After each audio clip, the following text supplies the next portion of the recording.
The coldest place on earth. Chapter 1. Two Ships. The race began in the summer of 1910. On June 1st, in London, a black ship, the Terra Nova, went down the River Thames to the sea. Thousands of people stood by the river to watch it. They were all excited and happy. On the Terra Nova, Captain Robert Falcon Scott smiled quietly. It was a very important day for him. He was a strong man, not very tall, in the blue clothes of a captain. He was 41 years old, but he had a young face, like a boy. His eyes were dark and quiet. One man on the ship, Titus Oates, smiled at Scott.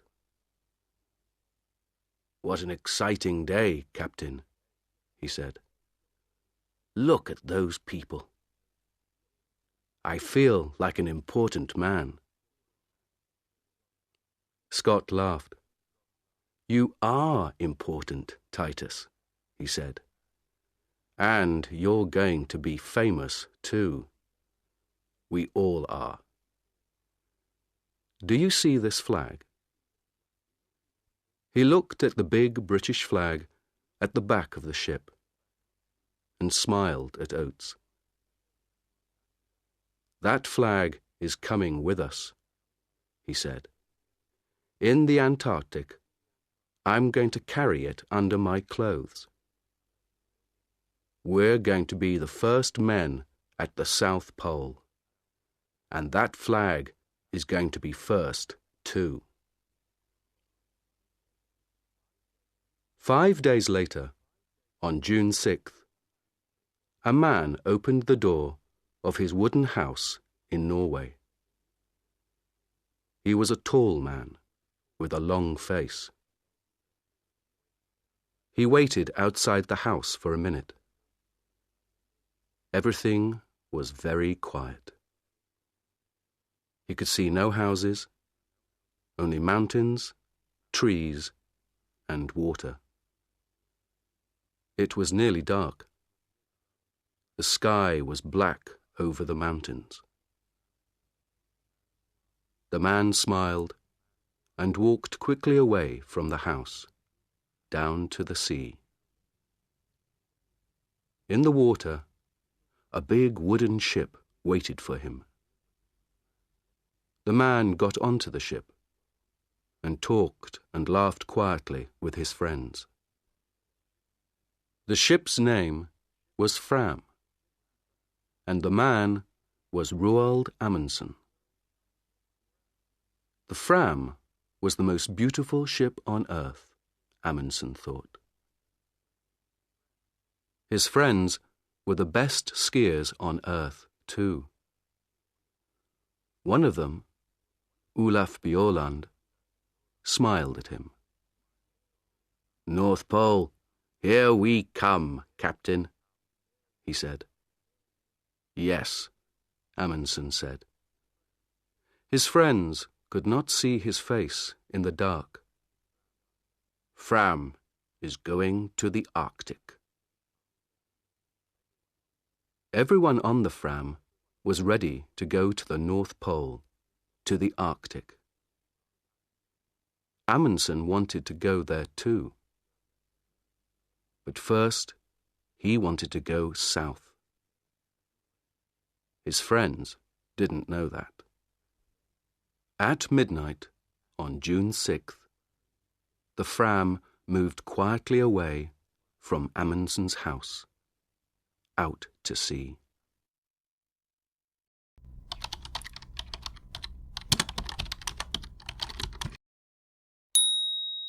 Chapter 2. The Race. The Fram went to an island in the south of Norway.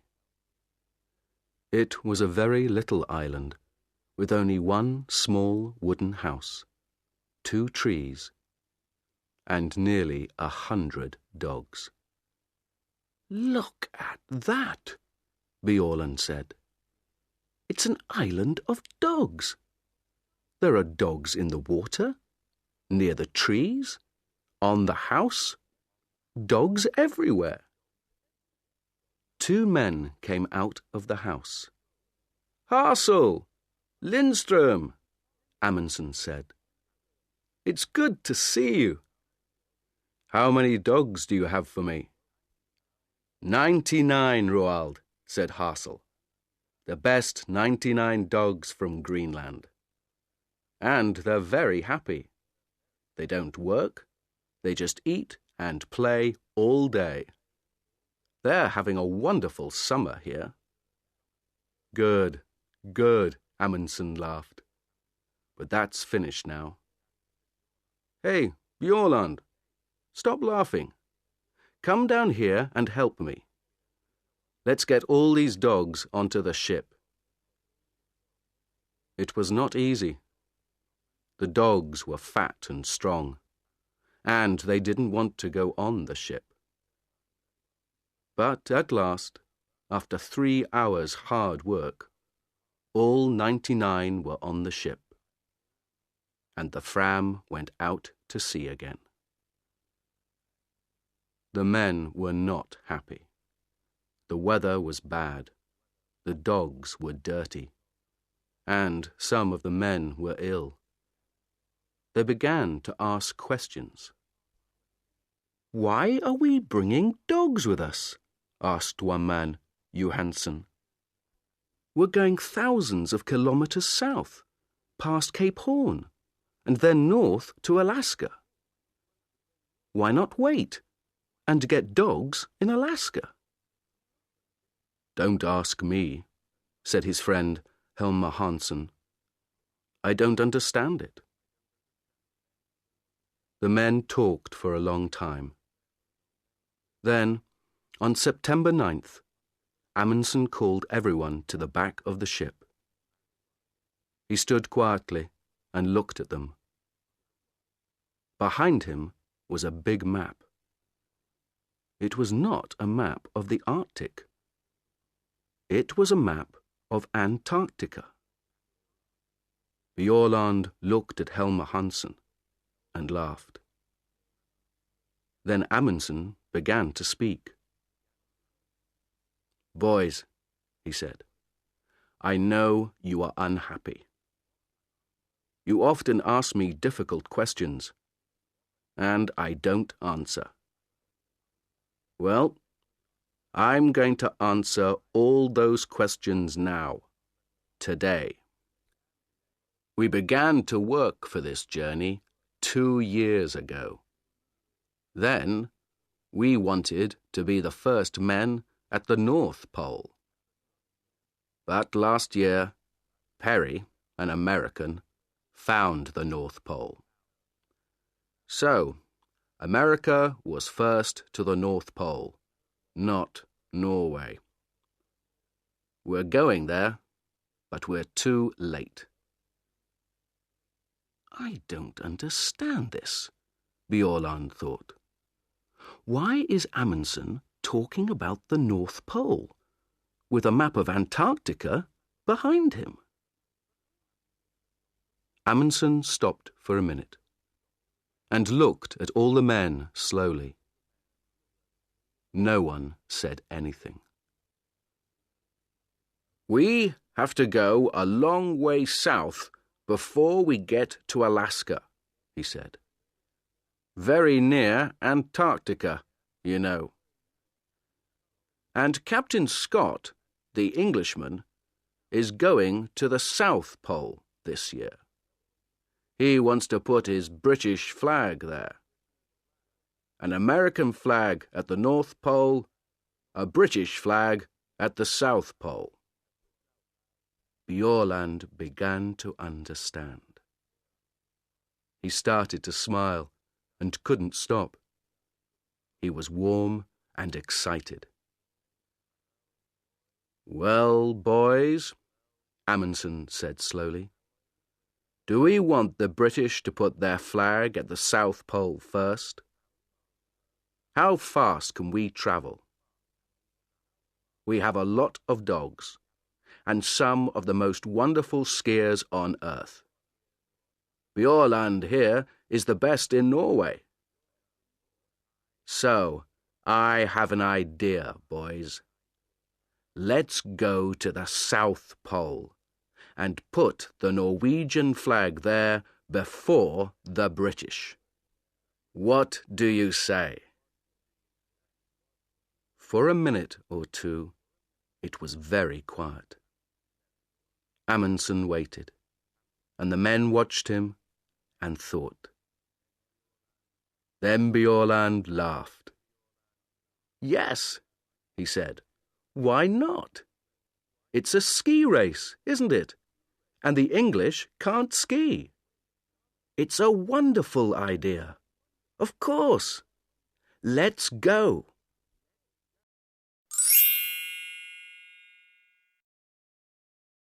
Chapter 3.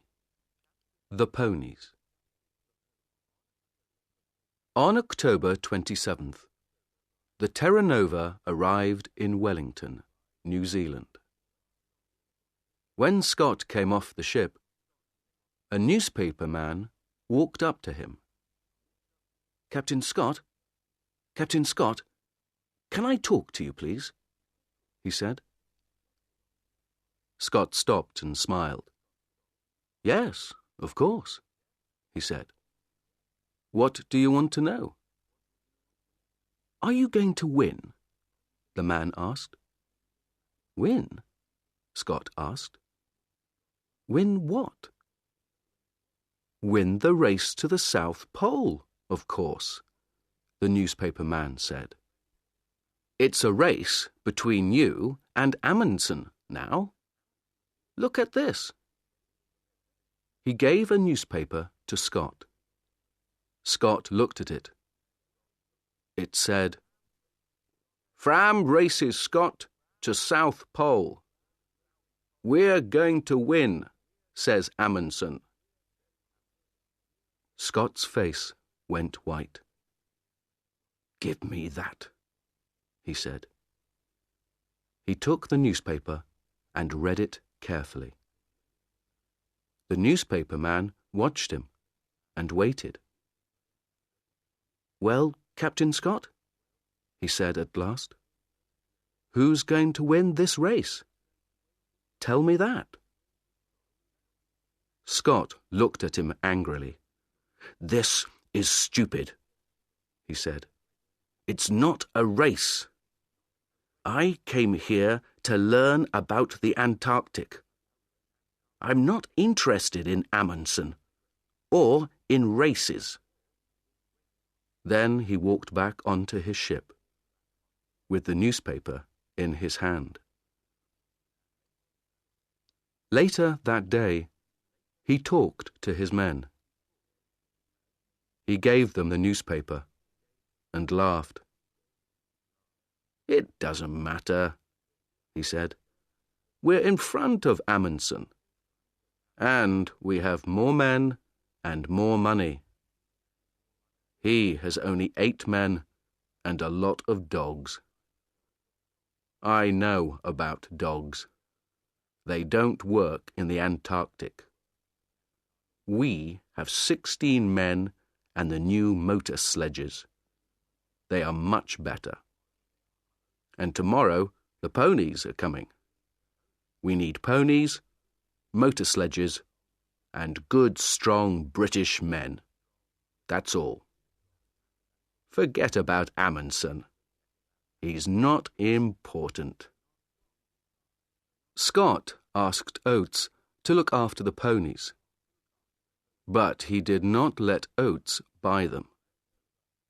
When Oates first saw the ponies in New Zealand, he was very unhappy. Most of the ponies were old, and some of them were ill. They're beautiful ponies, Titus, Scott said. They come from China. They're wonderful ponies." Oates looked at them angrily and said nothing. Then he asked, "Where is their food, Captain?" "Here." Scott opened a door. Oates looked inside. He thought for a minute. "We need more food than this, Captain Scott. These ponies are going to work in the coldest place on earth. They need a lot of food. More than this." Scott smiled quietly. "We can't take more food on this ship, Titus. Where can we put it?" "But it doesn't matter, old boy. They're very strong ponies, you know. The best ponies on earth." Later that night, Oates wrote a letter to his mother. "There are 19 ponies on the Terra Nova now," he wrote. "All the ponies are in a small room at the front of the ship. We eat our food in the room under the ponies, so our table is often wet and dirty. Scott makes a lot of mistakes, I think. And Antarctica is a very dangerous place."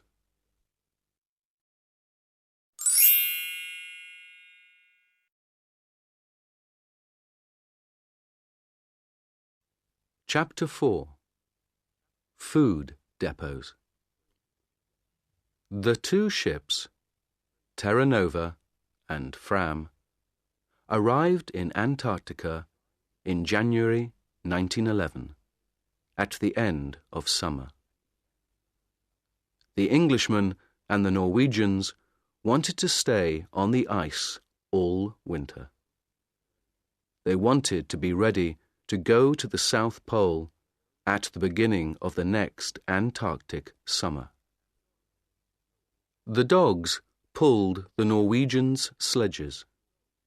They ran quickly over the snow and pulled the big sledges from the ship onto the ice. The men ran beside them on skis. They put a big wooden house on the ice. The house was full of food and skis and sledges. They called it Framheim. Outside the house, the dogs lived in holes under the snow. When the house was ready, the men made their first journey south. Before the winter, they wanted to take a lot of food south and leave it in depots. For the long journey to the pole, they needed a lot of food, and they couldn't carry it all with them. On February 10th, 5 men, 3 sledges, 18 dogs, and half a ton of food left Framheim and went south. It was easy. The weather was warm for the Antarctic, between -7 degrees centigrade and -17 degrees centigrade. The snow was good, and the dogs and skis went fast. They went 50 or 60 kilometers every day.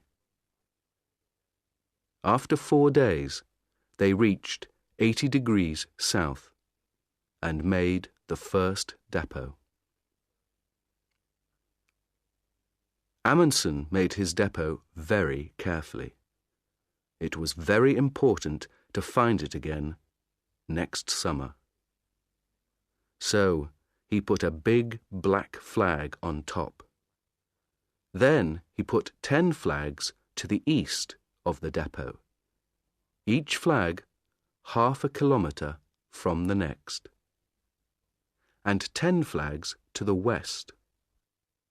So, there were flags for 5 kilometers to the left of the depot and 5 kilometers to the right.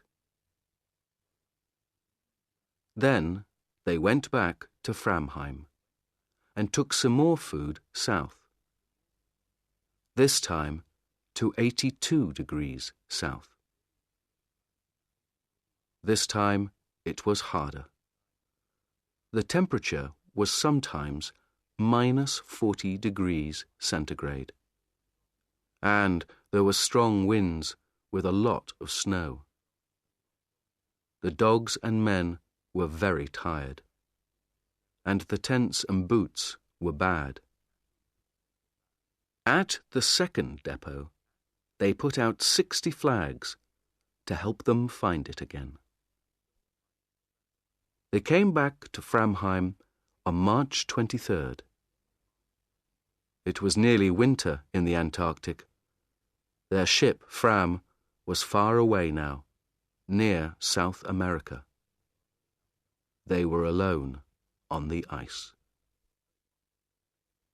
Oates went with Scott to make the first British depot.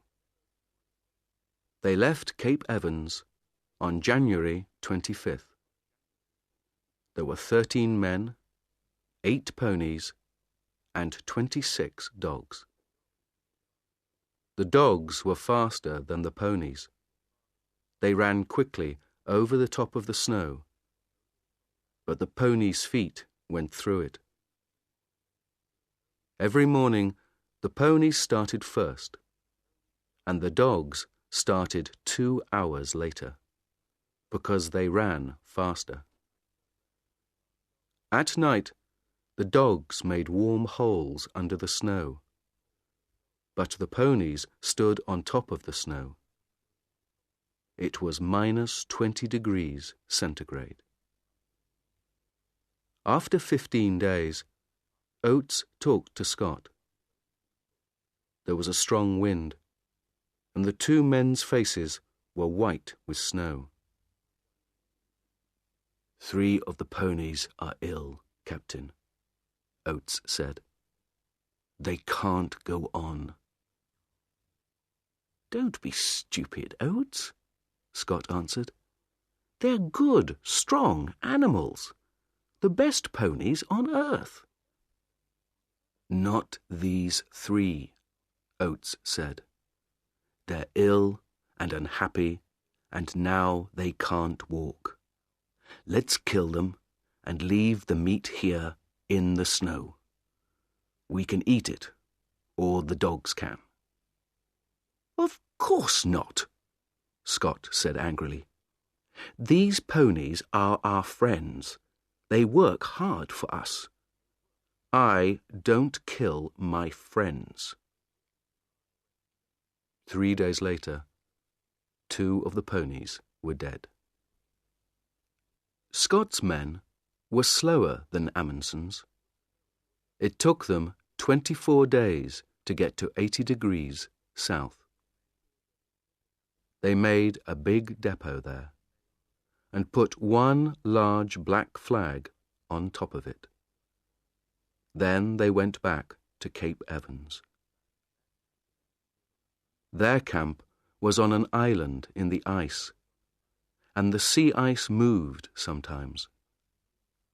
There were holes in the ice and black seawater under it. One day, 7 ponies went through the ice into the sea and died. 1 motor sledge also went into the sea.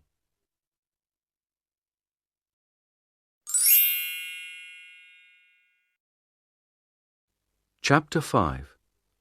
A long, cold winter. It was dark for 4 months. Outside the wooden house at Framheim, it was often minus 60 degrees centigrade. The dogs lived in warm holes under the snow. The men stayed in the house and worked in their rooms under the snow. The skis and sledges came from the best shops in Norway, but Bjaaland wasn't happy with them. He changed a lot of things on the skis and sledges. Soon, the sledges were stronger than before.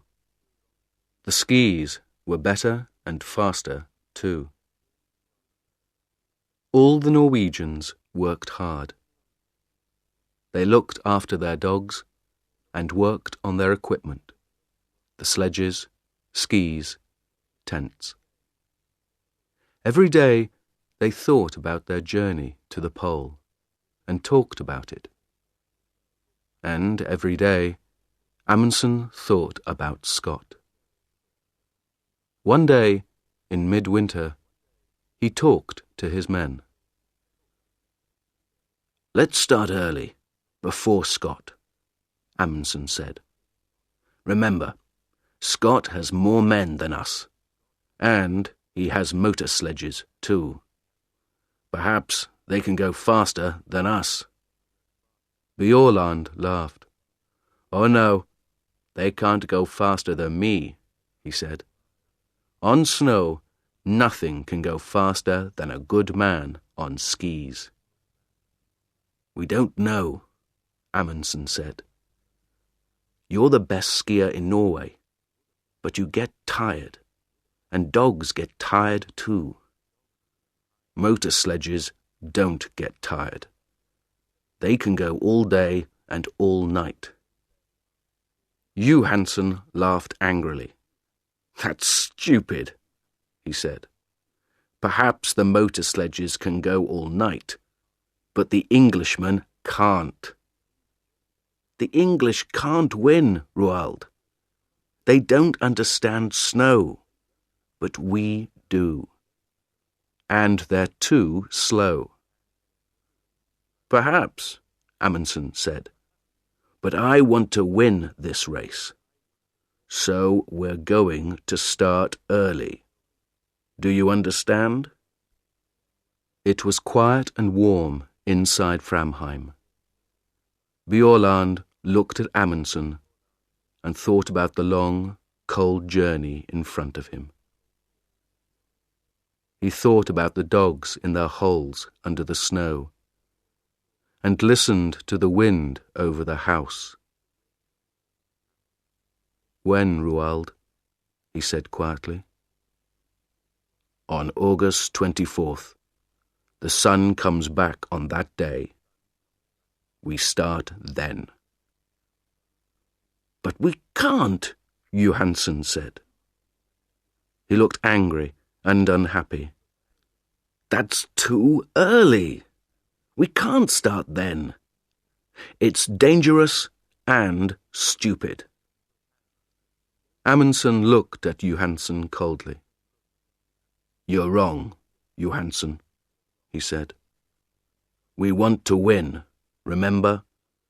So we start on August 24th. Bjaaland listened to the winter wind outside. In Scott's camp at Cape Evans, no one talked about Amundsen, and no one worked hard. They had good food, and they played football on the snow. They wrote a newspaper, the South Polar Times, and read books. No one learnt to ski, no one worked on the motor sledges. Twice, men went for long journeys across the snow.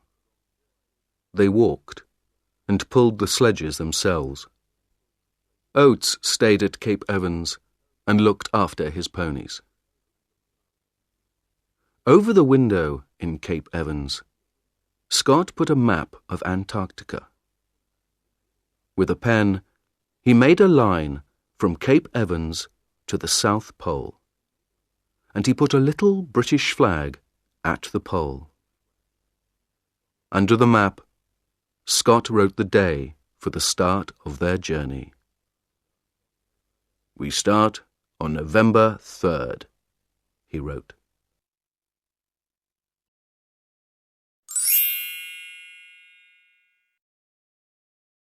Chapter 6. A Bad Start. On August 23rd, the Norwegian sledges were ready. They took them outside, and the dogs pulled them across the ice. The sun came up for half an hour, but it was too cold, minus 46 degrees centigrade. They could not travel in that weather. They went back to Framheim and waited. They waited 2 weeks, until September 8th. Then, with the temperature at minus 37 degrees centigrade, they started. They ran happily across the snow to the south. 8 men, 7 sledges, and 86 dogs. Only Lindström, the cook, stayed behind in Framheim. At first, everything went well. They went 28 kilometers on Saturday and 28 kilometers on Sunday. It was easy. Then, on Monday, the temperature went down to minus 56 degrees centigrade. There was white fog in front of their faces. They couldn't see anything. But they travelled 28 kilometers. That night, in their tents, they nearly died of cold. Next day, they stopped and made snow houses. Inside the snow houses, it was warm. But everyone was unhappy. "I told you, Roald," Johansen said. "Even September is too early. We can't travel in this cold. Do you want us to die? Let's go back and wait for better weather." Amundsen was very angry.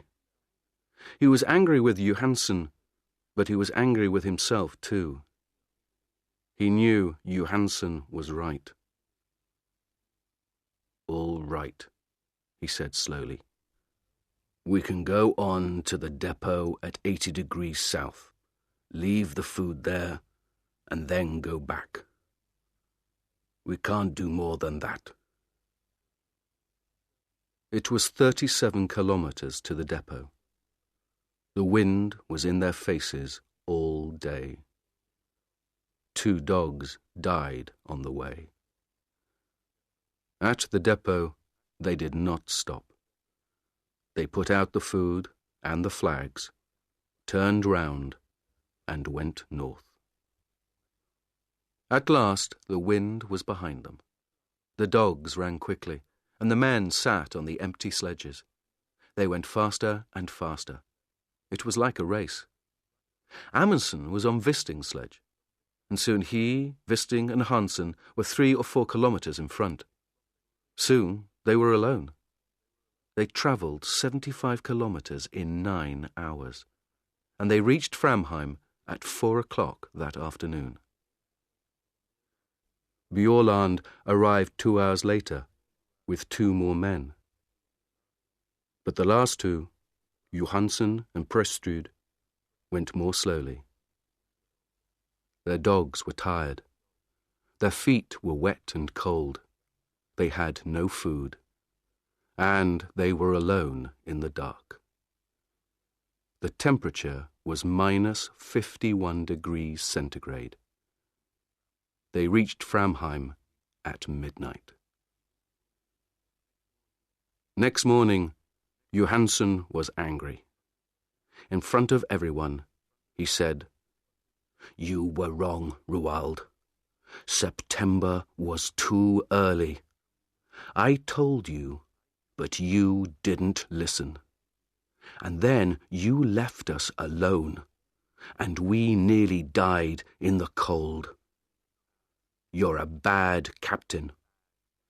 I'm a better captain than you are." Amundsen was very angry. But at first, he said nothing, because he knew that Johansen was right. Then, that evening, he gave a letter to Johansen. It said, "You aren't coming to the pole with me. When I go south, you can take some dogs and go east to King Edward VII land. You can go with Prestrud and Stubberud. You can be the first men to go there, but not to the South Pole." The Norwegians stayed in Framheim and waited.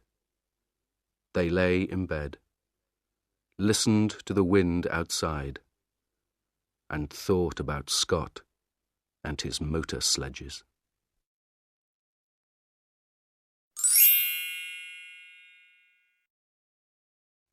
Chapter 7. Motor Sledges and Mountains. Scott had 2 motor sledges now. They were the first motor sledges in the Antarctic, the first on Earth. On October 24th, the motor sledges started south from Cape Evans. 4 men went with them, but Scott stayed at Cape Evans for another week. Oates was unhappy. He wrote to his mother, "We had a very bad winter here. I don't like Scott. We were here all winter, but he didn't learn to ski or to drive dogs. Our equipment is bad, and he doesn't think about other people. I'm going to sleep in his tent on the journey, but I don't want to." On November 1st, Scott and Oates and 6 more men left Cape Evans with 8 sledges and 8 ponies. The ponies walked slowly because their feet went down into the snow. It was hard work for them, and they got tired very quickly. They travelled 13 or 14 kilometres in a day. Behind the ponies came Mears with 1 sledge and some dogs. Mears knew how to drive dogs. Every day, Mears started 2 hours after the ponies and arrived 2 hours before them. After 5 days, they found the motor sledges. The Norwegians began again on October 20th. There were 5 men this time: Amundsen, Bjaaland, Wisting, Hassel, and Hansen. They had 4 sledges and 48 dogs. There was a lot of wind and fog. On the first day, Wisting's sledge suddenly stopped, and the back went down.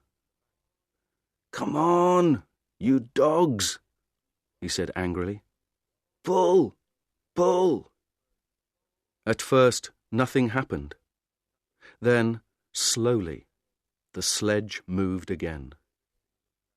Wisting looked down over the side of the sledge. Under the snow, there was a 50-metre hole. "Did you see that?" Amundsen said. "The ice wants to eat us. Men, dogs, sledges, everything." On the 4th day, they reached the depot at 80 degrees south. There was a bad snowstorm, but they found the flags easily. Next day, the men stayed in their tents, and the dogs played in their holes under the snow. They were all happy. They had a lot of food, they had good equipment, and they were warm. They could travel fast.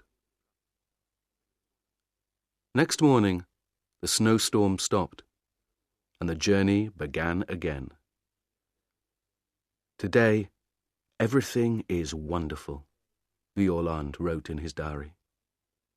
"But where is Scott? In front of us or behind?" There was no one with the motor sledges. They were broken. Scott looked at them angrily. "It doesn't matter," he said. "Teddy Evans and his men are in front of us. They're good men. They're pulling their sledges themselves. We can get to the pole on foot." Oates looked at Mears.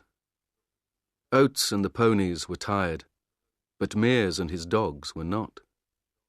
The snow was home for them.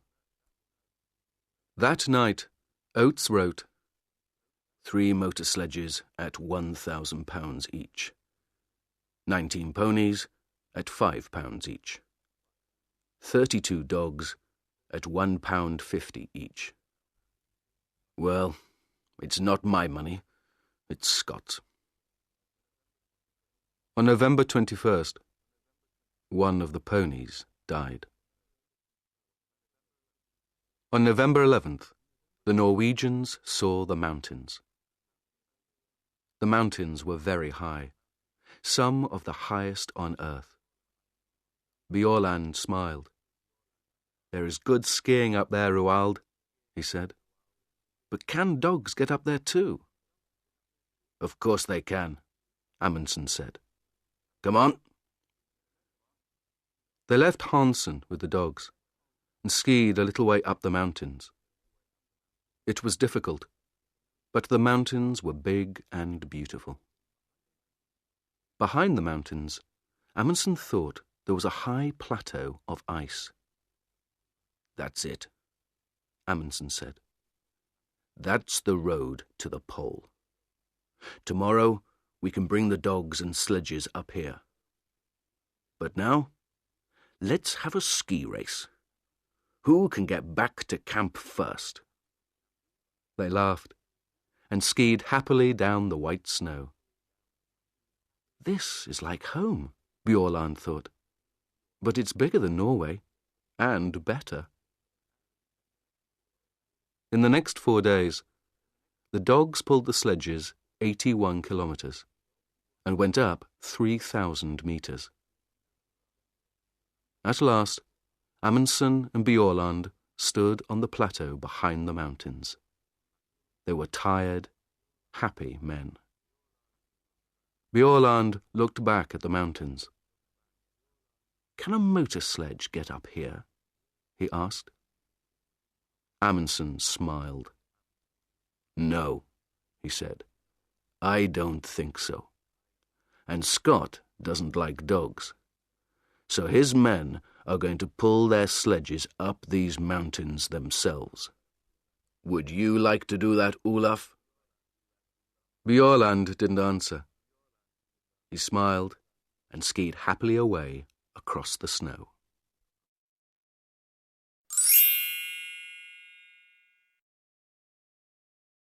Chapter 8. Across the Plateau. On November 21st, the Norwegians killed 30 dogs. "They were happy," Amundsen said, "and now they're going to die quickly. We need 3 sledges and 18 dogs to go to the pole." When the dogs were dead, the other dogs ate them. The men ate them too. They were good friends, Bjaaland wrote in his diary. And now they are good food. 2 days later, the dogs were fat. Then, in a snowstorm, they began their journey again. After the snowstorm, there was fog, and in the fog, they got lost on an ice river with hundreds of big holes in it. They could see nothing, and it was very dangerous. In 4 days, they moved 9 kilometers. "But the ice is beautiful," Bjaaland wrote. "Blue and green and white. This is a wonderful place, but I don't want to stay a long time." After the ice, there were strong winds and bad snowstorms. They could see nothing in front of them. But every day they travelled 25 or 30 kilometres. Then, on December 9th, the sun came out. They were at 88 degrees, 23 minutes south, 175 kilometres from the pole. 5 more long days, Bjaaland wrote. That's all now. But where is Scott? For 4 days, Scott's men stayed in their tents near the mountains. There is a bad snowstorm outside, Oates wrote. It's too cold for the ponies, and our clothes and skis are bad too. On December 9th, Oates killed the ponies. They were tired and ill, and they could not walk up to the plateau. Then Meares and his dogs went back to Cape Evans. We can pull the sledges ourselves, Scott said. We can do it. We're all strong men. There were 2 sledges and 8 men. They went 24 kilometres a day. On December 31st, Scott said to Teddy Evans and the men on the second sledge, You can't ski well. Leave your skis here. So they pulled their sledge 24 kilometres without skis. Next day, Scott went to Teddy Evans's tent. You're ill, Teddy, he said. You can't come to the pole. Take 2 men and go back. Tomorrow. Teddy Evans was very unhappy. 2 men, Captain, he said. Why not 3? Because Bowers is going to come with me, Scott said. He's strong. We need him. But you have food on your sledge for 4 men, not 5, Evans said. And Bowers has no skis. I'm the captain, Teddy, Scott said. You do what I say. Take 2 men and leave Bowers with me. Oates wrote to his mother. I'm going to the pole with Scott. I am pleased and I feel strong. But in his diary he wrote, My feet are very bad. They are always wet now, and they don't look good. On January 4th, Scott's men left Teddy Evans and went on. Scott, Oates, Wilson and Edgar Evans had skis, but Bowers did not. They were 270 kilometres from the pole. December 14th, 1911, was a warm, sunny day. 5 Norwegians skied over the beautiful white snow. It was very quiet. No one spoke. They were excited and happy. 6 more kilometres, Bjaaland thought. Is there a British flag? I can't see a flag, but... Look, Hassel said. What's that over there?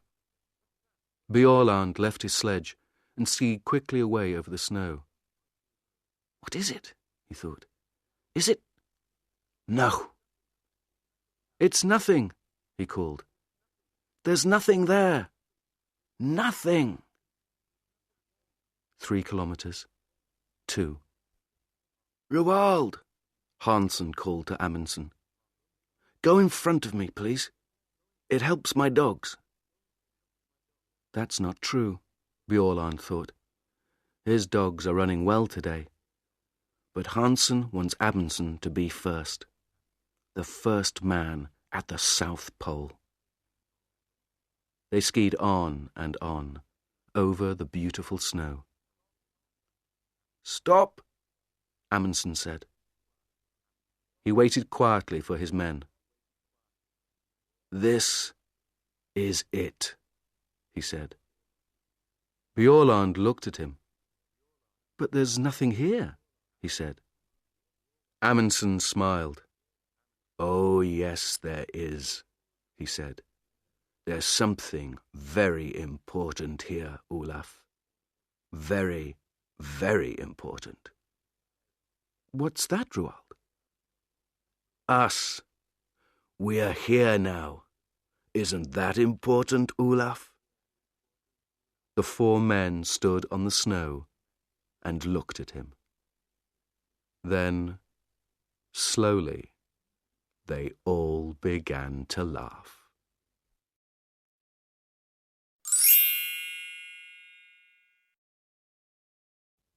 Chapter 9. The End of the Race. The Norwegians stayed 2 days at the pole.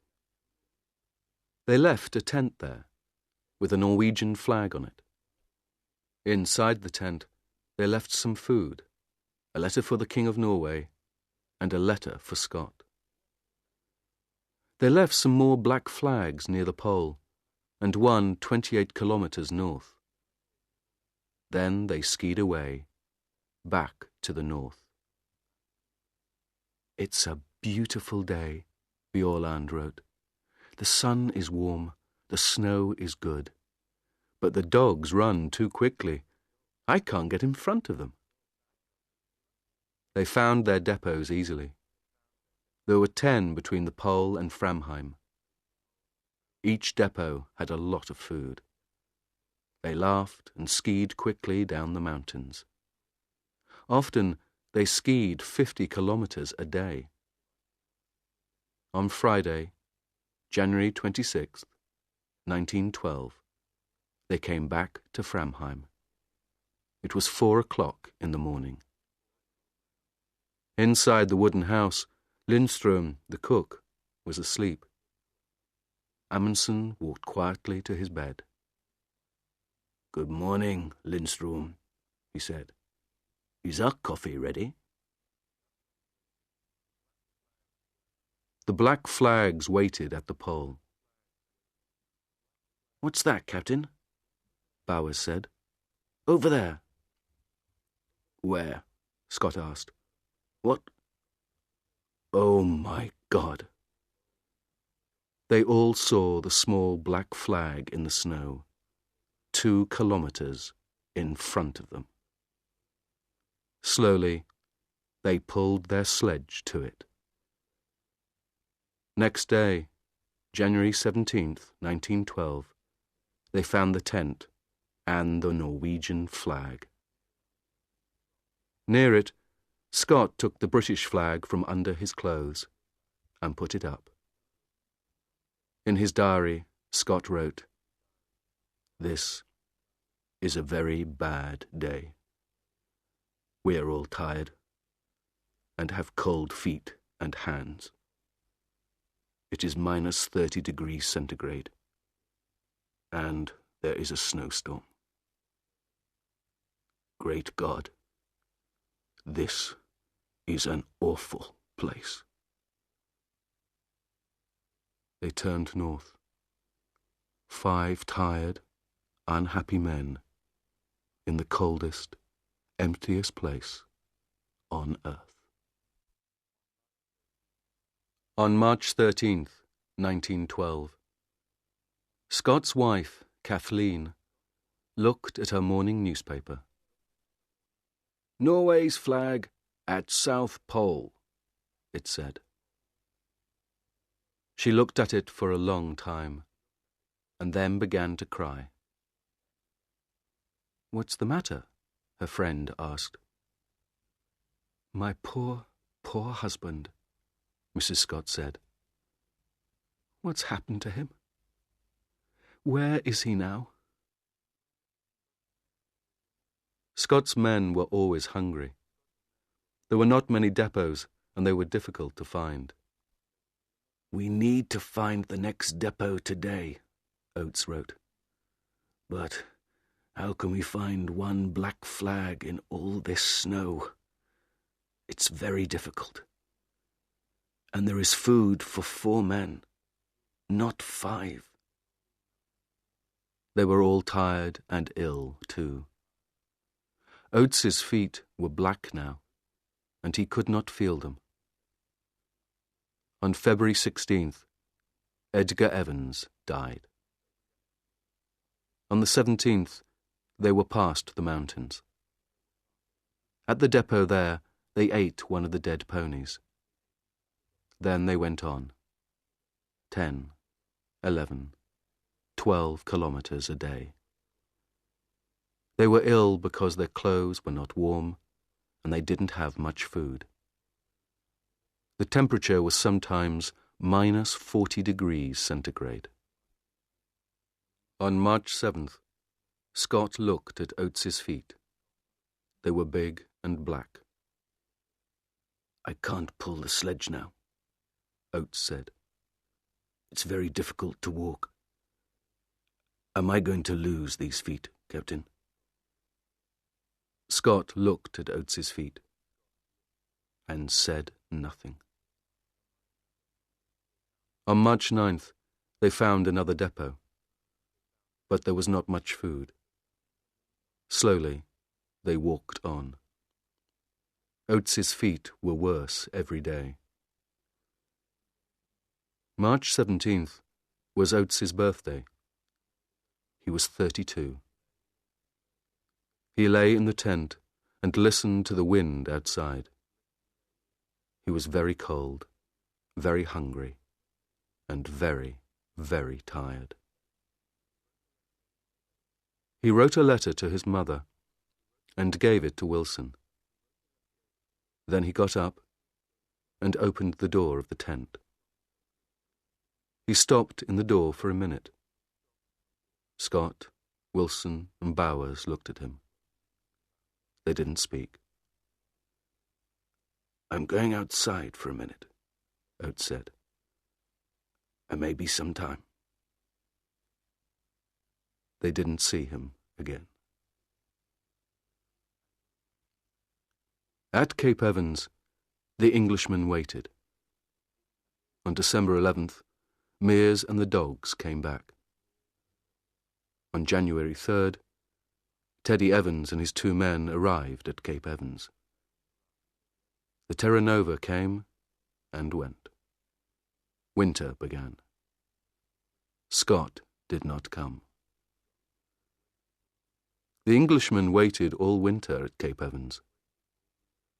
Then, on October 26, 1912, they started for the south. 2 weeks later, they found a tent.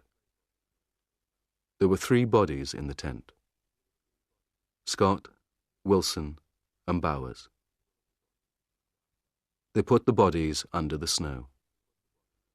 Then they took the men's letters and diaries and went north to Cape Evans again. In Scott's diary, they read, "Oates died like a good Englishman. We all did. Please, remember us and look after our families. We did our best." No one found Oates's body, but he is there, somewhere, under the snow and the wind, in the coldest, emptiest place on earth.